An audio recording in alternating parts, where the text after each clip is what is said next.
સિહોર સહિત સમગ્ર સૌરાષ્ટ્રમાં ભગવાન વિષ્ણુના છઠ્ઠા અવતાર અને બ્રહ્મ સમાજના આરાધ્ય દેવ ભગવાન પરશુરામજીનો જન્મોત્સવ ભક્તિભાવ અને ધાર્મિક ઉમંગ સાથે ઉજવાયો હતો। ખાસ કરીને સિહોર શહેરમાં સમસ્ત બ્રહ્મ સમાજ અને યુવા પરશુરામ ગ્રુપ દ્વારા ભવ્ય કાર્યક્રમોનું આયોજન કરવામાં આવ્યું હતું। શહેરમાં મહાદેવ જય પરશુરામના ગગનભેદી જયઘોષ વચ્ચે ભવ્ય શોભાયાત્રા નીકળી હતી, જેમાં હજારો ભૂદેવો, આગેવાનો, યુવાનો તથા ભાવિકો જોડાયા હતા।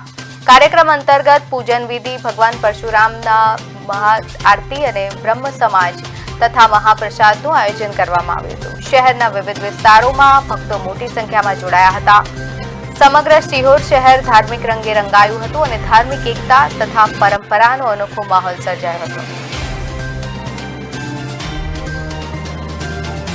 ધર્મમાં ભગવાન વિષ્ણુનું અનેરું મહત્વ છે અને ભગવાન વિષ્ણુના કુલ 24 અવતાર કીધા છે, પણ મુખ્ય 12 અવતારો છે।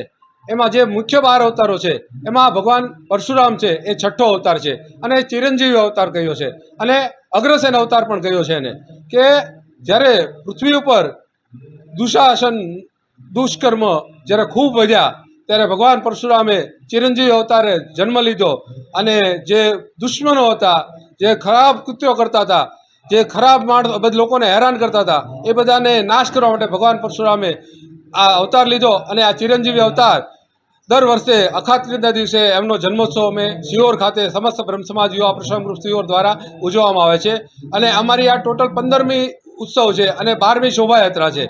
દર વર્ષે ખૂબ સિહોર શહેર અને સિહોર તાલુકામાંથી સમસ્ત બ્રહ્મ સમાજના દરેક પરિવારો આ કાર્યક્રમમાં ખૂબ ઉત્સાહભેર ભાગ લઈ ભગવાનની શોભાયાત્રામાં ભાગ લે અને ત્યારબાદ બ્રહ્મસભા યોજાય અને ત્યારબાદ બ્રહ્મચૌર્યસીનો પ્રસાદ લે દરેક ભૂદેવો હરહરનો નાદ કરી અને છૂટા પડે છે।